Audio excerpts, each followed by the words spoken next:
মার্কিন প্রেসিডেন্ট হিসেবে ক্ষমতা গ্রহণের পর বুধবার মন্ত্রিসভার প্রথম আনুষ্ঠানিক বৈঠক করেন ডোনাল্ড ট্রাম্প। খোলামেলা কথা বলেন ইউক্রেন যুদ্ধ, গাজায় সংঘাত ইস্যুতে। নিজের সিদ্ধান্তের কথা জানান বিভিন্ন দেশের ওপর কর আরোপের বিষয়ে।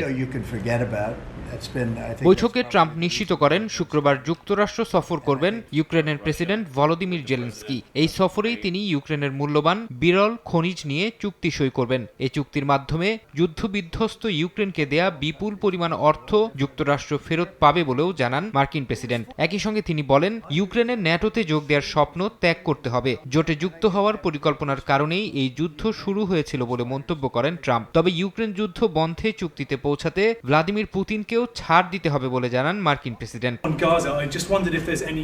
গাজা ইস্যুতেও কথা বলেন মার্কিন প্রেসিডেন্ট। জানান, হামাসের সঙ্গে চুক্তির প্রথম ধাপ শেষ হওয়ার পরে যুদ্ধবিরতি নিয়ে সিদ্ধান্ত নিতে হবে নেতানিয়াহুকে। চুক্তির ভবিষ্যৎ এবং পরবর্তী ধাপ কিভাবে এগোবে তাও ইসরায়েলকেই ঠিক করতে হবে।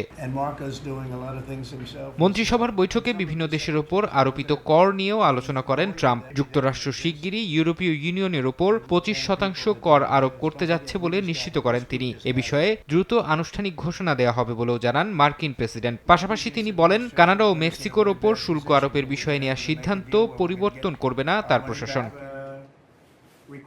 প্রশাসন থেকে আরও কর্মী ছাঁটাইয়ের হুঁশিয়ারিও দিয়েছেন ট্রাম্প। সম্প্রতি মার্কিন কর্মকর্তাদের কাজের হিসাব চেয়ে পাঠানো ইমেলের প্রসঙ্গ টেনে তিনি বলেন, যারা এখনও সেই মেলের উত্তরে কিছু জানায়নি তাদের খুঁজে বের করা হবে। এদিন ক্যাবিনেট বৈঠকে মন্ত্রিসভার সদস্যদের সঙ্গে ছিলেন ইলন মাস্কও।